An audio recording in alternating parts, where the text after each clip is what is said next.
Hey guys, happy anniversary to you. Happy anniversary to us. We've been doing these videos for a year.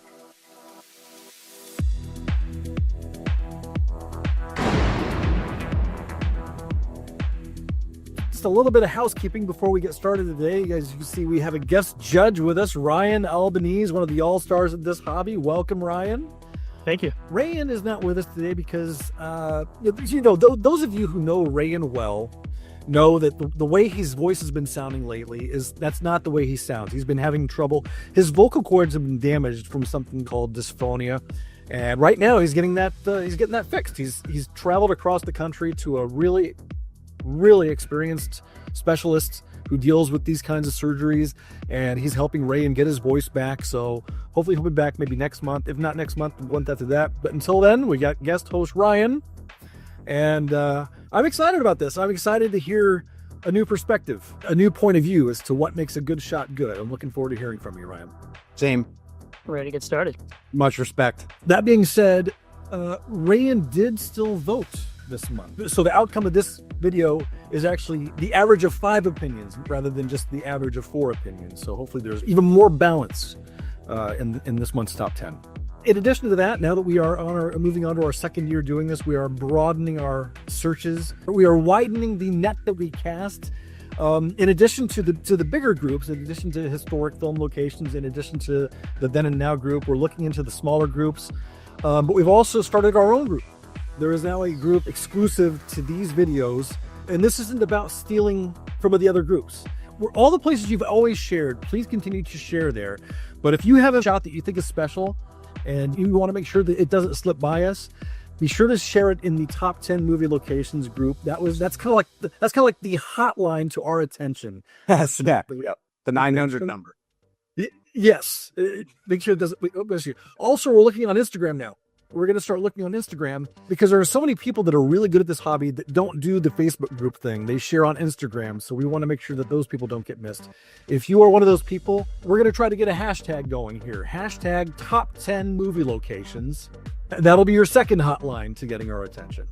So with all that being said, are we ready to look at this month's top 10?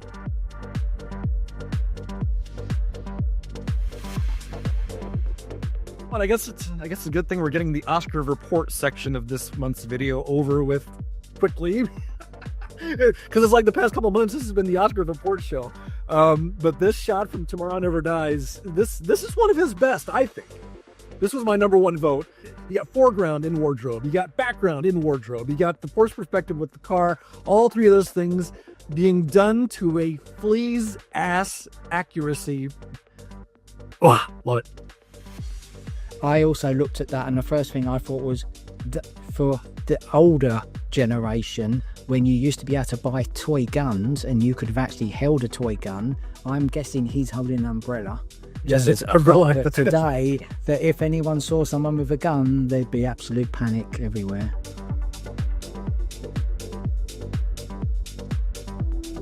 David Kovalovsky does 28 Days Later. David, what can you tell us about this one? This was your number one vote, right?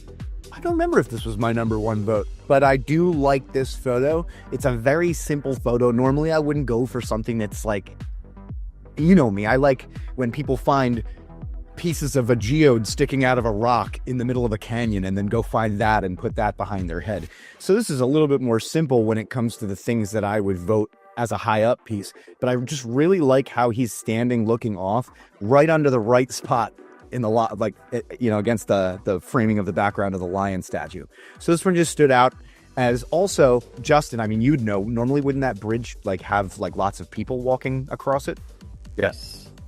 So like the fact that he was able to get a clear enough space to shoot this shot with just him against the background of that line is another kind of, you know, like he may have been there waiting for a little while to get that shot. My guess is it was first thing in the morning. Yeah, and for anyone that's not familiar with London, Big Ben is like on the other side of that bridge. So you can imagine the tourism there. And I believe the movie, like, because they used no CGI to capture like an empty London, they would film it like Sunday, right when the sun came up. And looks like he must have had to do the same thing to get the shot matched. This goes into the shots we never knew we needed category, right? Total fun. It's part It's part hilarious, part awesome, part WTF. What is there not to love about this shot from Lee Hawker? I can't look at it without laughing. I don't. Maybe I wouldn't laugh when I looked at it if I understood, like, if there's got to be some hidden reference I'm not getting behind this, but I love it nonetheless. I'm guessing there was a Star Wars convention close by. Well, it's gotta be, because like can you just imagine being like, okay, fellas, we're gonna go down there and we're to get this picture today. Are we dressing like the soldiers in the picture? No, we're dressing like rebel pilots. Why? I don't know, because we've got rebel pilot uniforms. Like, there had to have been a convention nearby or something. How can you not just smile from ear to ear with this one? I mean, in a hobby where we're always talking about how hard it is to be different, along comes Lee Hawker.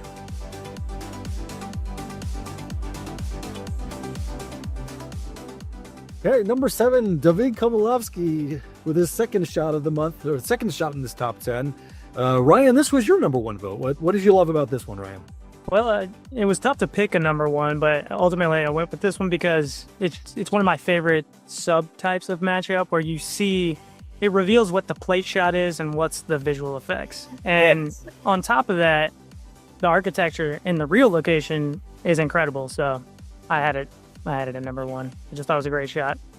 Perfect. I'm with you on that. I always love shots that incorporate special effects. So Ryan thinks like both. I like this about Ryan. And this is something I've seen you do in the past as well, Ryan. Not necessarily, I know it's your first time here, but I like that you appreciate these shots from both a visual effects artist standpoint and a location scout standpoint at the same time. Yeah, and I've never seen the show, and I was worried a bit about how they would go with location shooting. The Star Wars shows when they introduced that like Mandalorian LED wraparound thing. Avoid. But I think this is like a perfect. It's also a really good ratio between real and VFX. Yeah. That's one thing that the show Andor has shown us. I mean, Andor location shots have become so popular, and through those location shots, I've learned, wow, there's a lot of architecture here on Earth that can pass for Star Wars architecture and look great. Number 6, Bruce Murdoch is back. We can just sit here and let the music play out and let people like take a full 2-3 minutes. You just stare at this and try to find a flaw with the camera placement. I don't think so, man. Wow. No, he's wow, Bruce. Nailed it, dude. You know, Bruce. He goes out with me more than he goes out with anybody else, or he pretty much just goes out solo. He'll keep you at a spot for a while to make sure the shot is right. Well, it was worth it in this case. Cemetery shots are extremely. They're a lot harder to find than you would think, because there's findagrave.com, but like I've gone to try to find plots and it's a lot of wandering. So I can imagine with every tombstone looking the same, it's even more difficult. There's a lot of poignancy in this matchup because you actually see more gravestones than in the movie shot if you look in the background. So I really like matchups like that where it's a then and now in a way that you've never thought about a then and now. You know, it's just passage of time right there, represented. Paul Slattery goes to El Mirage Dry Lake. El Mirage, the location hunter's delight. There's so many shots to get here, but I think I put this one pretty high up, right? Wasn't this one of my higher votes? hey, it's ranked number 5. We all had to have. So I've been to El Mirage twice, and the first time I went there it was free, but the most recent time I was there, they charge admission to get a vehicle out onto there now. So if you want to go to El Mirage and get El Mirage shots, which, like I said, there's a lot of shots to get there. You got this, you got Lethal Weapon, you got Buckaroo Banzai, but you got to prepare to, like, I think it's like $10 or something like that. But yeah, they charge money to go out there now. No way. Oh, man. Oh, thank you for this shot, Paul. This might be the one that I'm the happiest about. So Bruce Murdoch shows up for a second time this month, and all I'm going to say is thank you, Bruce, for the education, because, well, I guess I'm thankful for this, and I'm gnashing my teeth at the same time because I love this movie so much. This is one of the best scenes in the movie, yet I had always just taken for granted that this scene was in one of the real Hollywood backlots.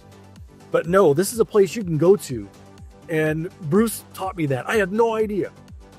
I'm so glad you said that, because that's exact. I just assumed that that's going to be, because of the nature of the movie and everything about it, it's going to be a backlot on, on the set and all that, and then it's like a school, and it's like, what? I did speak to Bruce, and he said that they are a little odd about photos being taken there, but it is in fact a place that you can go and you can see for yourself. They can't be that odd about it if they let Quentin Tarantino film a movie there. I get it, but just without going into it, just by Bruce's description, they were a little bit obtuse. I looked the school up on Street View and I looked around it. The architecture is very much like a backlot. So that's another shout out to that location scout for finding something that wasn't actually on a backlot that looks like just like one.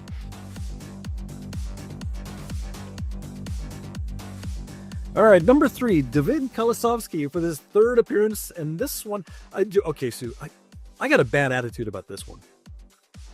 Why? I got a really, okay, so in the last 2 years, I've been to London twice. I've walked this sidewalk both times. Justin, one of those times was with you. Yeah. You and I walked this very sidewalk right before we crossed the street for a Living Daylights shot and walked right through there. I was so sick and tired of sucking at this hobby because of poor preparation. That's right. Yeah.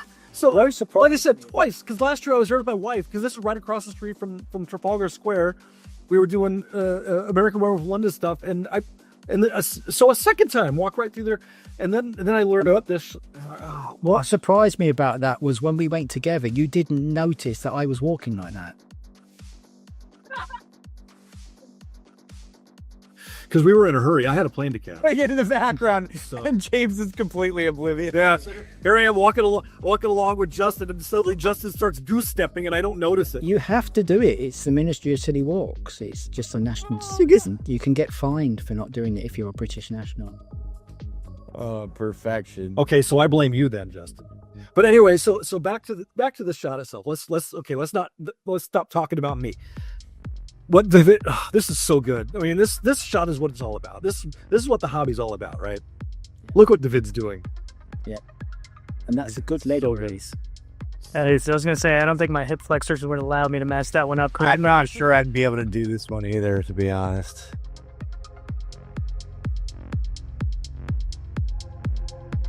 This month's silver medalist. This was Justin's number 1 vote. So I'll let Justin, you take the lead on this one.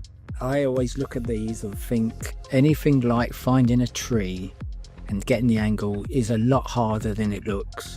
And the first person that is going to find it, and okay, there's information out there now, it's probably not as difficult, but I just think that first starting point was someone going to find that tree. So I had a little bit of a look up to see what was involved here, and this tree is the reverse side to how it would be if people were walking down the main path. So where this is in, I think, Mount Victoria in New Zealand, and it's a very popular trail for people to go walking and mountain biking and so on.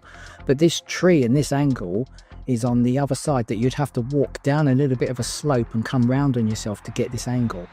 So I wonder how many people may have looked for this tree, and if they don't have that right information, they've probably just walked straight past it and not had a clue. To be able to get a shot that's that specific from a movie that's that celebrated and have it look this good, climb the tree, man, love it. So my number 1 vote and David's number 1 vote were actually outside the top 10, but they get bumped in because they were number 1 votes. That means 2 shots had to be bumped out. If that weren't the case, this month's number 9 would have been this shot by Steve Dahlman. My gosh, who of a certain age doesn't consider this one of the most iconic images in pop culture? And this shot by Paul Slattery from Vacation. Usually just for the sake of time, we just rattle through honorable mentions, just roll the names off just to keep things quick. But what Mary Arnold did at the Scream House deserves a little bit of recognition here. Like, she had a couple shots that came close to the top 10, but what she did effort-wise, I mean, most of us go to a location and we look for the hero shots and we call it a day. Mary shoots everything. She leaves nothing to chance. And she went to the Scream House with like 10 different wardrobe changes and fake blood and the mask. And I just think we just need to take a little bit of a minute to mention her specifically. Of all of the stuff that she's done, I think she was more thorough with this than anything I've ever seen her do before. She did every shot. She had to. Every shot. Mad effort. Then we had the obligatory appearance by the names that we hear from every single month, like Brian Witt, Martin Higgins, Steve Dahlman, Toya Kitamura, Matthew Bostic, and we also love these shots by Natalie Chialo, Elliot Hampson.